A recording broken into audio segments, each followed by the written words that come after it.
This is breaking news. Thank you for all of you for being here today. My name is Michael Giunta, Michael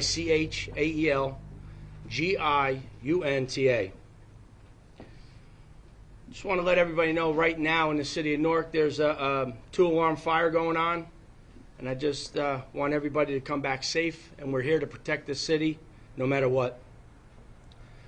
We want the Akabu family and the Brooks family to know that we're here today because we think the legacy of Augie's and Bear's sacrifice should be a safer fire department for citizens of the city of Newark and firefighters they served alongside of. We want to sound the alarm on the neglect that the NFD has endured under this administration. Our staffing levels are dangerously low. We are approximately 600 firefighters protecting the city of Newark my first year on the job 24 years ago. Now, we're just under 400 firefighters. The city has temporarily closed neighborhood firehouses because we don't have staff to fully operate them. We are not adequately trained to meet the demands of the city of Newark. And it's the department's responsibility to ensure firefighters can meet the unique hazards we face. Our apparatus are unsafe. For instance, our large capacity fireboat wouldn't start the day of the fire. We have rigs older than firefighters driving them. Our firehouses are so old and poorly maintained that in some, you are prohibited from going into the basements. Others have mold issues throughout the buildings.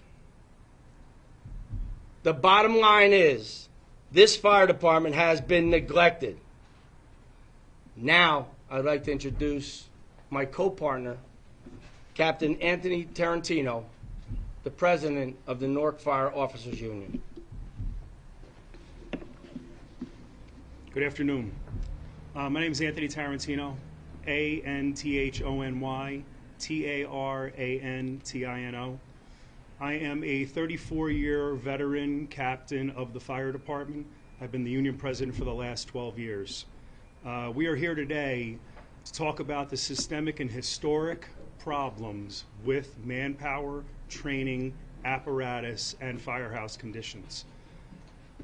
There's a standard from the National Fire Safety Protection. It's called the NFPA 1710.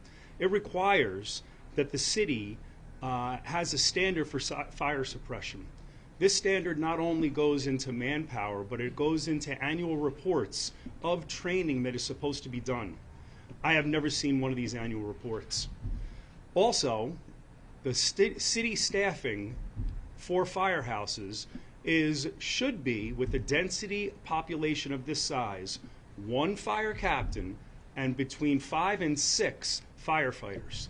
Today, currently, fighting the fire that our men are fighting now, most of the department is riding with 1 captain and 2 firefighters, some 1 and 3. The city population is about 300,000 right now. We are falling short of protecting these members, these citizens. We are asked to be doing more with less every single day. The average age of our fire apparatus is 24 years old.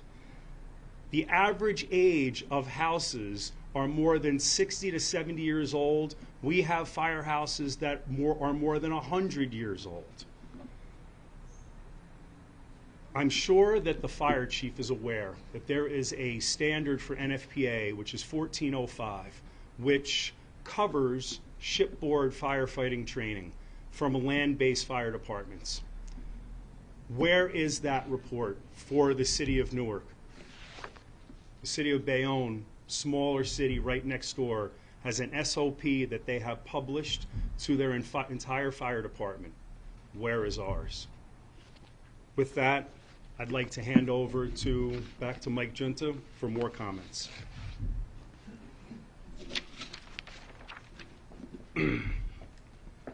Today I'm here to stand with my membership and the citizens of Newark and just send a message to the mayor that we need to conduct a joint safety audit and implement a plan that keeps the citizens of Newark safe and a plan that meets NFPA standards. That's what we're asking for. You know, through this tragedy, President Biden has called me 3 times. And he talked about, with my membership, my board, that the only thing that saves firefighters are more firefighters. And that's what we're asking for. First and foremost, like I told you, we were 624 years ago. This city has grown, high rises, numerous buildings going up all over the city of Newark. The hazards that travel through the city of Newark. We need more firefighters. I received a call from Governor Murphy the next day asking me what he could do. And I asked the president and the governor to give the families a call, because the families are first in our hearts. This is the most difficult time in the city of Newark that I've ever endured. And we're going to work together. As you can see, we have a team behind us to work together to ensure that the citizens of Newark and the Newark Fire Department members are protected. With that, I would like to bring up our international president, Ed Kelly. Thank you, Michael. My name is Edward Kelly, E-D-W-A-R-D-K-E-L-L-Y. I'm the general president of the IAFF, the International Association of Firefighters, and we stand before you and implore the city of Newark and its administration to work with us, alongside us, so that we can make not only this department safer for the firefighters, but we all took an oath, from the mayor to every firefighter in the city of Newark, to protect these citizens. And that's what we do every single day. All we want to do is do it in a safer manner that makes the citizens safer and the firefighters safer. And that's what our goal is, to work as safe as we possibly can in a very dangerous job. And we need a partner in leadership to do that. And that's what we're asking from the mayor. With that, we're happy to take questions. If you could please raise your hand and identify yourself with your name and outlet.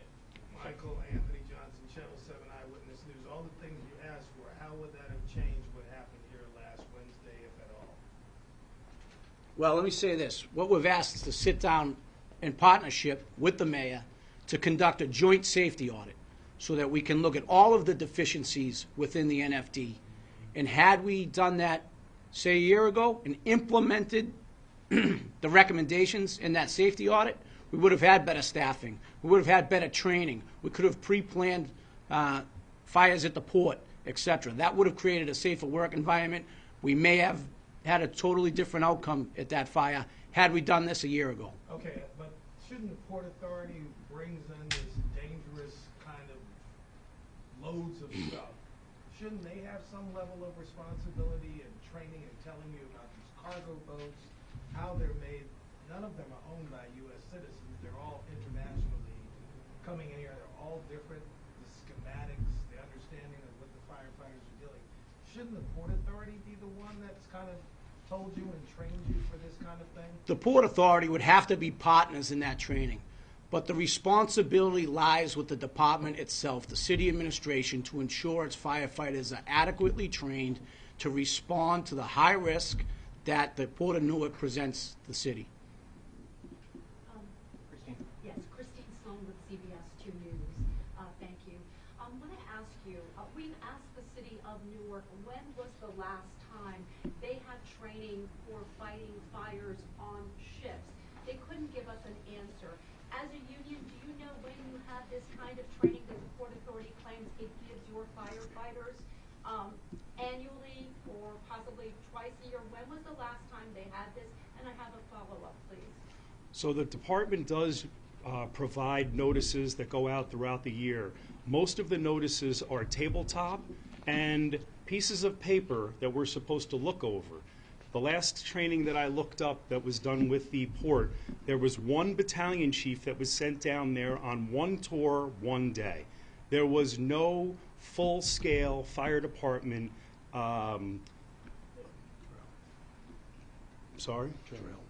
training, that ever occurred in the city of Newark in the history that I can remember. And the follow-up question to you is, when the firefighters arrived at the ship, did they use their equipment, or were they using any kind of equipment like hoses that were on board? And were those hoses something they were used to, or were they more narrow? We are going to refrain from comment on that at this time. There is a current investigation that's going on. We're imploring the city to be partners with us on a NIOSH investigation, and I know the Coast Guard, as I've read in the paper, is going to do their own. So I deflect until those reports are issued. Hi, I'm Jen Maxfield with NBC New York. You mentioned one of the large fireboats not even starting last week when you went out to try to battle this fire. Can you go into more detail on that and any other issues that you had with the equipment itself that you say is so outdated that might have made it more difficult for you? On a daily basis, we have apparatus issues, including the boat. That boat was received under a federal grant and should be maintained by the federal government. The city of Newark has done a bad job of making sure that our apparatus are fixed and serviced. We have one mechanic, maybe two mechanics that work in the city of Newark fixing apparatus.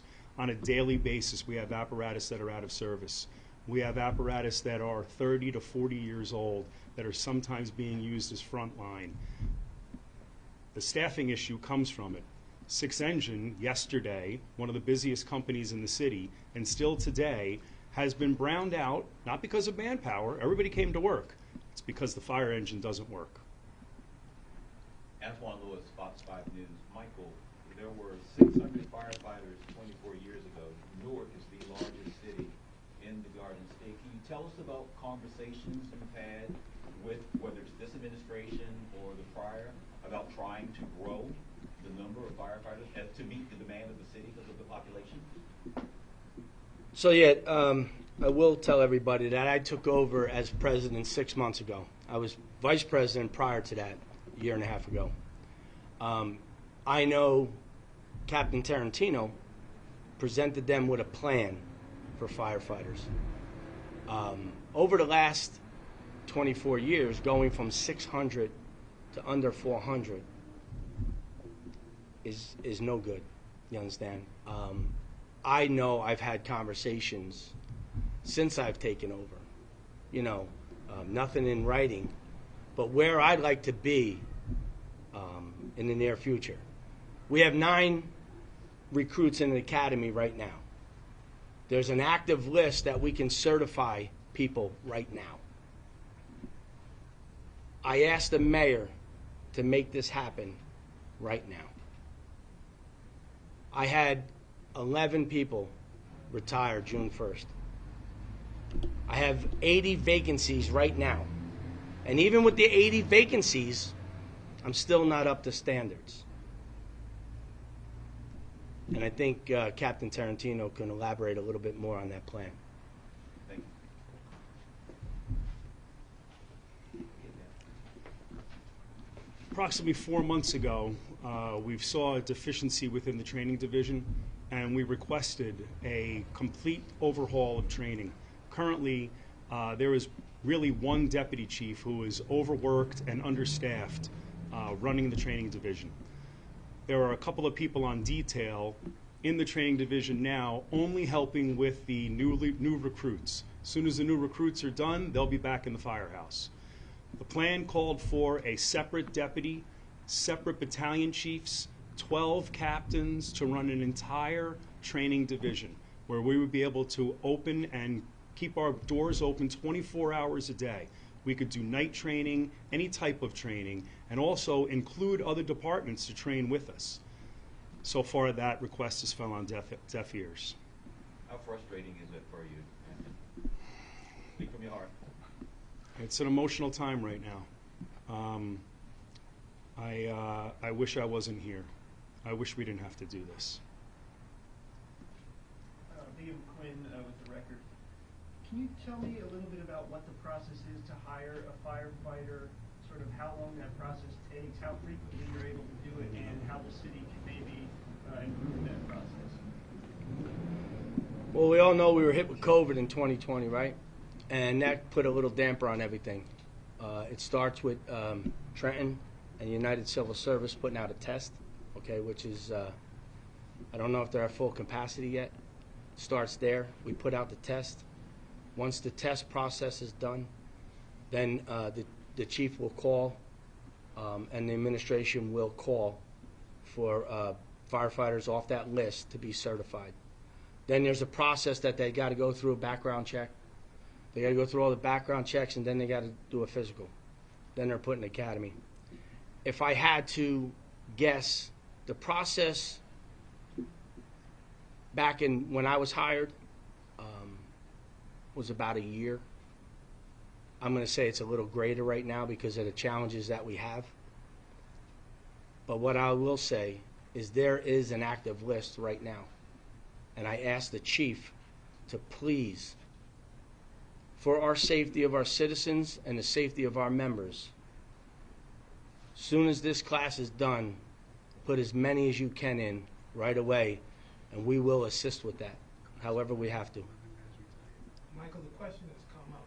Why were the firefighters ever sent onto a boat when there were no victims or no one that they needed to rescue? It was just used cars. I mean, do we know why they even were sent onto the boat? That could have been fought from the outside. It's easy to sit back and be the Monday day quarterback, but we're asked to do a job. We take an oath to do a job. And at that moment, we don't know if anybody was trapped. We don't know. We're going to do our job. And that's all I want to really talk about that. I know my members, when that bell hits, no matter what, they go and do their job. After the fact, we found out there weren't any victims in there. But at that moment, when you're there, I don't think that was the case.